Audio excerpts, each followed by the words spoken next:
것인가? 마음의 상처를 어떻게 극복할 것인가 라는 제목으로 오늘 첫 번째 시간으로 함께 은혜를 나누겠습니다.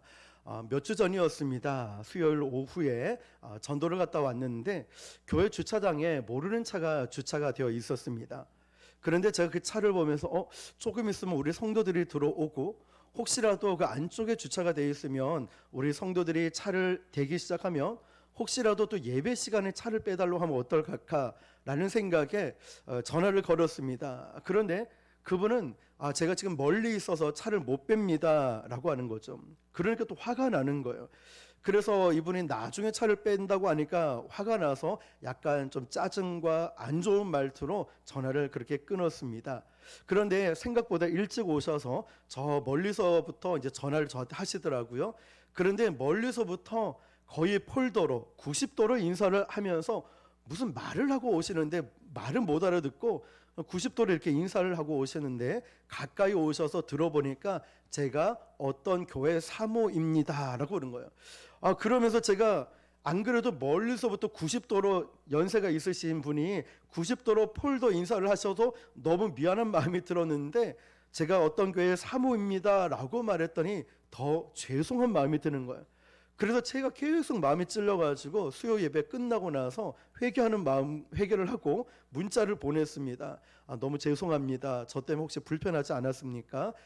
차가 이렇게 되면은 저가 예배 때 차 빼달라고 하고 이런 불편함이 있고 그래서 제가 연락을 했는데 좀 더 친절하게 말을 했어야 되는데 죄송합니다 라고 문자를 보냈어요. 그랬더니 답장이 바로 오더라고요. 아니에요. 오히려 그런 일 때문에 얼마나 불편하셨겠습니까? 제가 더 주의하도록 하겠습니다. 그리고 이렇게 문자 보내주셔서 감사합니다 라고 합니다. 제가 이때 느낀 마음을 계속 가지고 있다가 내가 왜 이렇게 화를 냈을까? 그럼 만약이라도 검색을 해가지고 부곡순복음교회 왔는데 담임 목사가 이렇게 짜증과 화를 냈다, 이미지가 어떻게 될 것인가 여러 생각이 들더라고요. 그러면서 이 생각들을 품고 있다가 어느 시점에 한번 우리 성도들과도 함께 나누어야 되겠다라고 해서 오늘 말씀을 준비했습니다. 자, 여러분, 인간은 이성적인 존재인 것 같아 보이지만 사실은 감성적인 존재입니다. 우리의 뇌는요, 이성적인 반응보다 감성적 반응이 훨씬 더 빠릅니다. 그래서 우리는 사소한 일에 억울함을 느끼고 분노를 느끼고 불안감을 느끼고 고독을 느끼고 수치심을 느끼기도 하고 때론 죄책감을 많이 느낍니다. 마음의 상처를 입어서 감성이 고갈되면요, 학생들 같은 경우에는 공부가 안 돼요. 집중력이 떨어지고. 직장인들 같은 경우에는 일이 손에 안 잡히는 거죠. 사무실이나 집안도 엉망인데도 정리할 기운도 의욕도 없다는 것입니다. 무엇보다 우리 마음의 병이 들면은 대인기피증이 생깁니다. 왜 그럴까요? 인간의 몸은 마음과 붙어 있기 때문에 마음이 병이 들면 육체의 몸도 같이 병들기 때문이에요. 그래요. 마음의 아픔을 잘 처리하지 못하면 복통이 일어나고 설사가 나오고 소화불량이 되고 탈모가 되고 피부병, 고혈압, 가슴의 통증, 두통 등이 같이 일어나는 것을 봅니다. 자신의 마음 건강을 잘 관리하는 능력을 심리학자들은 EQ, 감성 지수가 높다고 표현합니다. IQ가 높은 사람은 문제를 잘 풀지만 EQ가 높은 사람은 자신의 감정 상태를 빨리 분별해서 대처를 잘합니다. 자, 여러분, 요즘 내가 왜 이러지? 왜 이렇게 화를 잘 낼까? 왜 이렇게 분노가 많아지고 내가 왜 이렇게 신경질을 많이 내지? 내가 왜 이렇게 슬프지? 그렇다면 내 감정에, 감성 계기판에 지금 빨간불이 들어온 것입니다. 여기에 대한 대처를 빨리 해야 될 필요가 있다는 거죠. EQ라는 단어를 전 세계적으로 유행시켰던 하버드 대학교의 데니얼 골먼 교수는요, 이렇게 말합니다. 괜찮은 사람과 탁월한 사람의 차이는 감성적 자기 통제 능력이다라고 합니다. 자, 최선을 다했던 일에 실패할 때가 있고 믿었던 사람에게 배신을 당하는 경우도 있고 억울한 누명을 쓰고 욕을 먹고 때론 외롭고 고독함을 느끼는 순간, 그 위기의 순간에 자기 마음이 무너져 내리지 않도록 지탱할 수 있는 영혼의 힘, 이게 바로 감성 지수가 높은 거라는 뜻이죠. 자, 오늘 우리는 처음 나누었던 것처럼 하나님의 사람은 자신의 마음의 상처를 어떻게 극복할 수 있을까?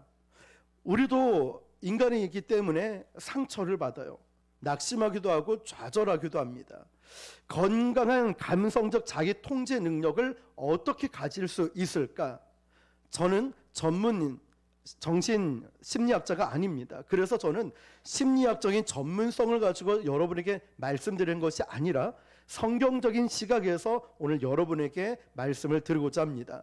자, 오늘 본문 말씀을 한 번 더 읽어볼게요. 시작. 그리스도의 평강이 너희 마음을 주장하게 하라. 너희는 평강을 위하여 한 몸으로 부르심을 받았나니 너희는 또한 감사하는 자가 되라. 아멘. 우리는 예수님을 만나기 전에 우리 마음의 상태는 늘 전쟁 상태였어요. 불안하고 갈등과 회의감이 가득 찼습니다. 그런데 우리가 예수님을 영접한 뒤에 죄의 뿌리가 뽑혀 나간 우리 마음의 상태는 이제는 전쟁이 아니라 하늘의 평강이 임하는 상태입니다. 언제든지 그 능력, 그 평강을 우리가 누릴 수 있는데, 자, 주님은 바로 이것까지 하신 거예요. 주시는 것까지 하신 거예요. 그러면 우리가 해야 될 일이 뭘까요? 누리는 건 나의 책임이라는 거예요. 하나님이 주셨습니다.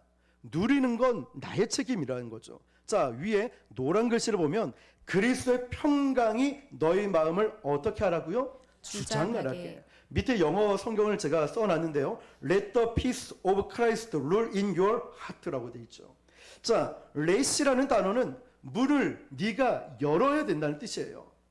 문을 누가 열어요? 내가.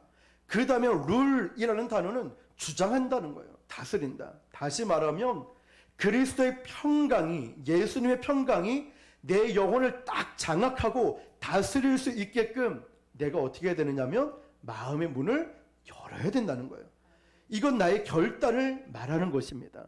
내가 오늘도 예배를 드리면서 은혜 받겠다. 내가 오늘 하나님을 만나겠다. 내가 오늘 하나님께 내 모든 것을 드리겠다. 결단입니다. 결단.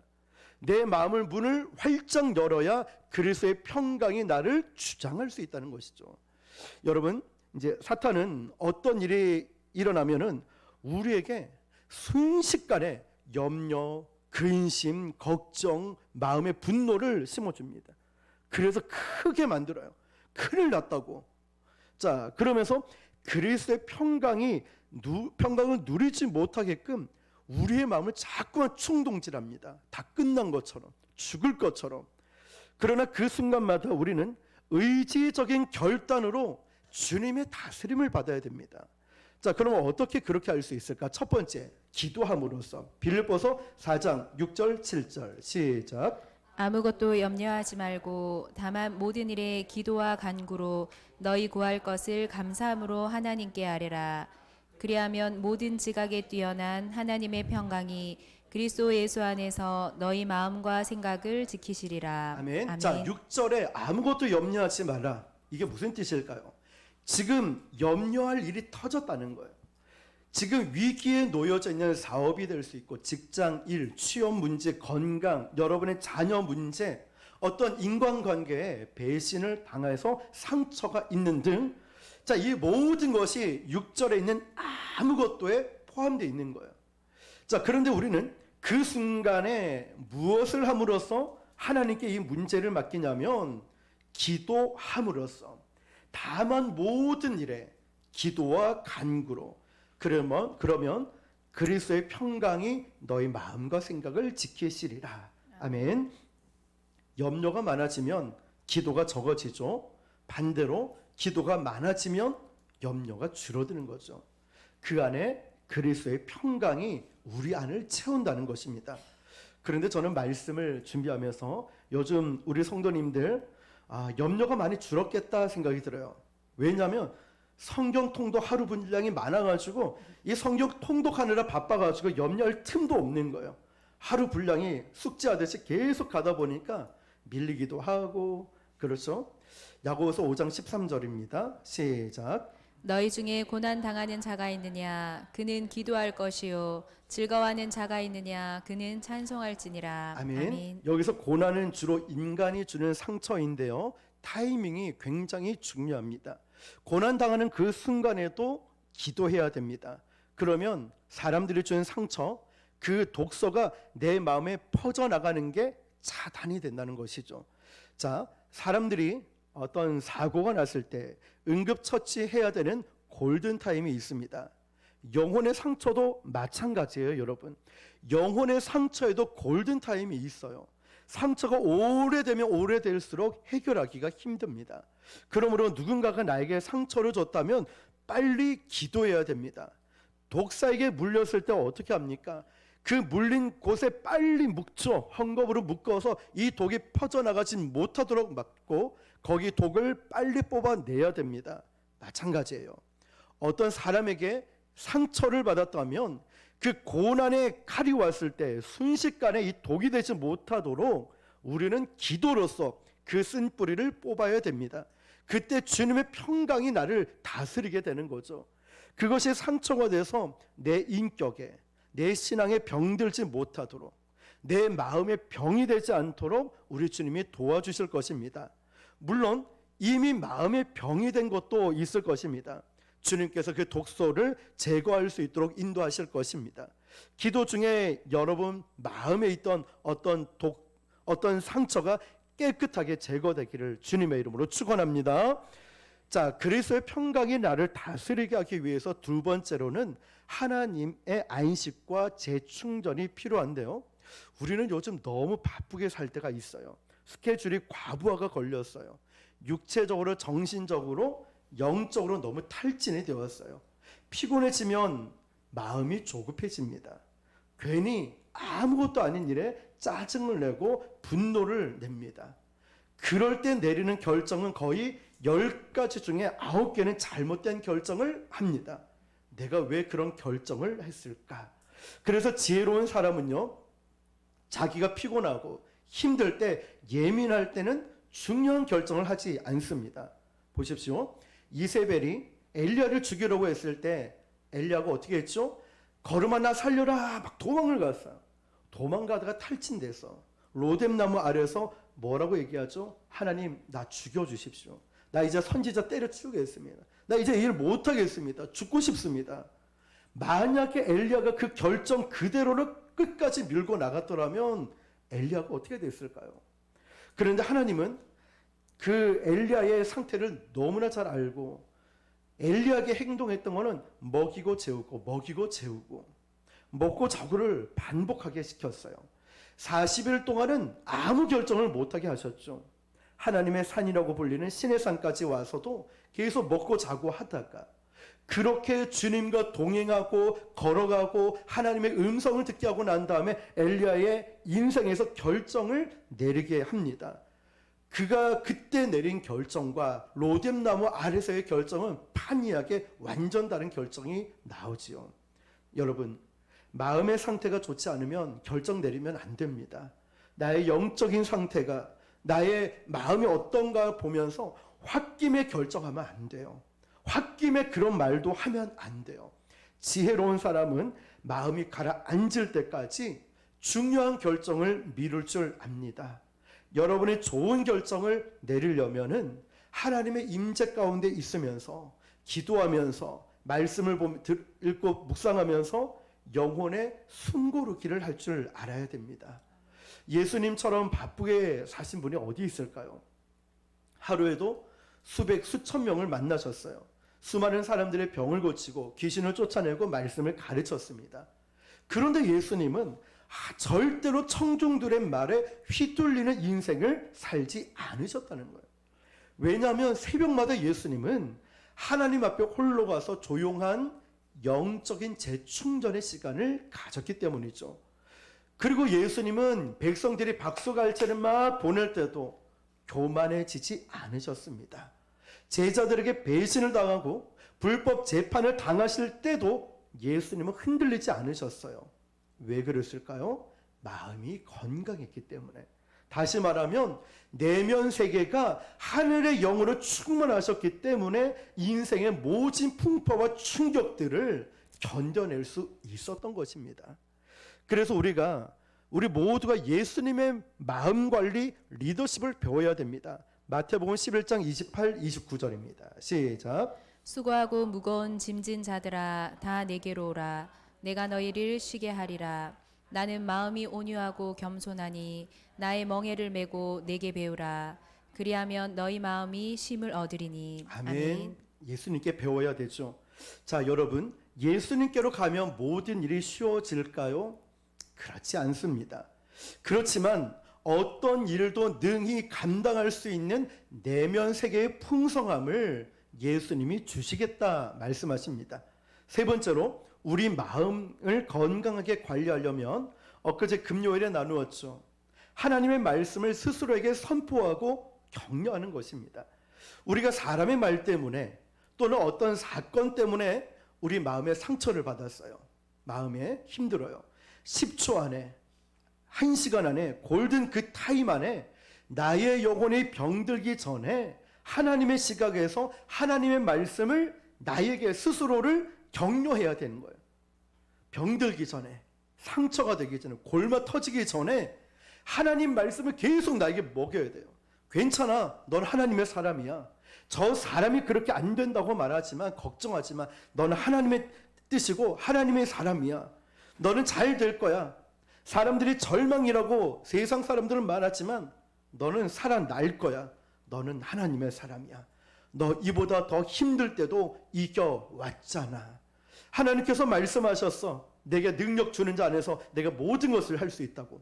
너는 다시 일어날 수 있어. 독수리 날개쳐 올라가는 그 새 힘과 비상할 수 있을 거야. 아멘. 여러분, 그 골든타임의 긍정적인 언어, 믿음의 언어를 내 마음에 계속 먹여야 됩니다. 아멘. 내 마음에.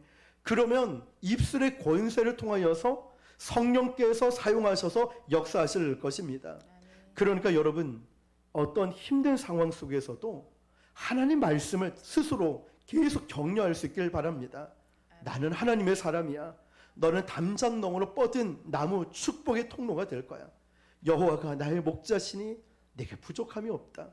내가 사망의 음침한 골짜기로 다닐지라도 해를 두려워하지 않을 것은 주께서 나와 함께 하시기 때문이다. 아멘. 나를 불 가운데 물 가운데 있어도 주님이 나를 지켜주실 거야. 아멘. 여러분, 이런 말씀을 수도 없이 계속해서 내 마음에 스스로 선포하면서 내 속에 알게 모르게 누군가를 통해 받은 상처와 쓴뿌리와 아픔들을 뽑아내야 됩니다. 아멘. 무엇으로요? 하나님의 말씀으로.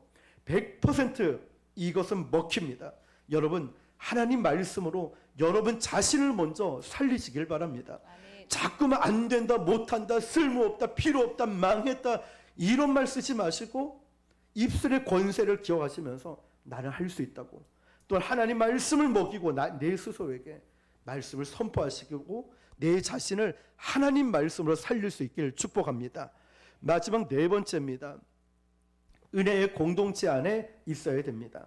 하나님께서 우리 마음에 이 데미지, 이 상처를 회복시키는데 정말 축복의 통로가 뭐냐면 이 공동체라는 것이죠. 오늘 본문 말씀 다시 한번 읽어볼게요. 시작. 그리스도의 평강이 너희 마음을 주장하게 하라. 너희는 평강을 위하여 한 몸으로 부르심을 받았나니 너희는 또한 감사하는 자가 되라. 아멘. 영어 성경을 보니까 너희가 평강으로 한 몸으로 부르심을 받았기 때문에 그 힘에 의해서 그리스도의 평강이 너희 마음을 주장할 수 있게 하라. 이 말뜻이죠. 이게 뭐냐면 여러분, 우리가 속해 있는 이 교회 공동체 안에 또 우리가 속해 있는 셀이라는 공동체, 또 교육부서, 운영위원회, 권사회 등등 이런 공동체 모임 속에서 긍정적인 따뜻한 비전과 격려의 언어를 통하여서 주변 사람들 통해서 내 마음을 다스릴 수 있는 그 공동체가 축복의 통로라는 것입니다. 그래서 하나님은 여러분에게 가족을 두신 것이고 교회를 두신 것입니다. 프랭클린 루즈벨트 대통령 같은 경우에는요, 어렸을 때 많은 형제들 가운데 이 루즈벨트 대통령은 가장 몸이 약하고 열등감이 많았던 아이였다고 합니다. 자존감도 굉장히 낮았고 의욕감도 별로 없었습니다. 그런데 프랭클린의 아버지가 형제들 중에 제일 몸 약하고 의욕이 없는 이 프랭클린을 끊임없이 격려했답니다. 너는 정말 하나님께서 특별하게 사용하실 것 같아. 가족, 아버지가 이 약한 아들에게 너는 정말 하나님이 특별하게 쓰실 거야. 이 아버지의 말을 통해서 프랭클린이 살아납니다.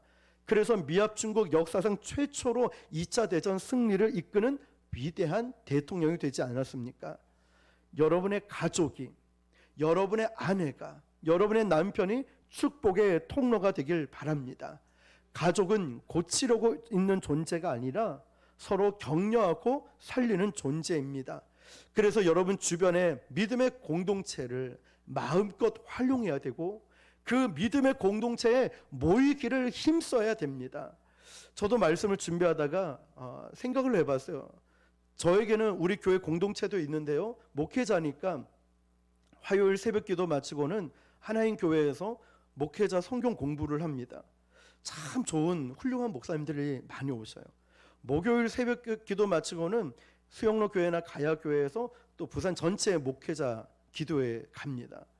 그런데 기도회도 좋고 성경 공부도 참 좋은데요, 제가 그곳에 갈 때마다 마음이 참 행복한 게, 내 주변에 선배 어른 목사님 또 친구 목사님들 만날 때마다 위로를 받고 도전을 받아요. 이렇게 겸손하시네, 이렇게 성령 충만하시네. 그분들 말 한마디 한마디 위로를 받고, 예전에는 우리 교회만 바라봤던 이 눈이, 시야가 부산을 바라보기 시작하고 대한민국을 바라보고 세계를 바라보는 이 마음이 열리더라고요. 기도도 마찬가지겠죠. 그분들과 함께 있으면 목회자의 어려움들, 목회자의 여러 상황들을 나누다 보니까 기도 요청도 하게 되고 또 같이 기도하게 되고, 이러다 보니까 저도 모르게 쌓여있던 마음의 독소들, 마음의 아픔과 상처들이 해결이 되고 너무너무 기쁜 거예요. 그러니까 그 새벽에 피곤한데도 기도의 자리, 성경 공부하는 자리를 찾아가는 것이죠. 여러분, 우리도 마찬가지예요. 은혜로운 우리 교회 공동체 안에 여러분들이 들어오셔야 되는 거예요. 셀 모임 공동체 안에 들어가셔야 되는 거예요. 또 우리 어떤 그 권사회, 운영위원회, 교육부서 이런 모임에 계속 모여서 하나 되기 위해서 힘쓰는 것입니다. 은혜로운 공동체 말이죠. 마음이 건강하지 않은 사람은 항상 혼자 있으려고 그래요. 따로 있으려고 그래요. 하나 되려고 하지 않아요. 마귀는 거기를 틈을 타는 거예요.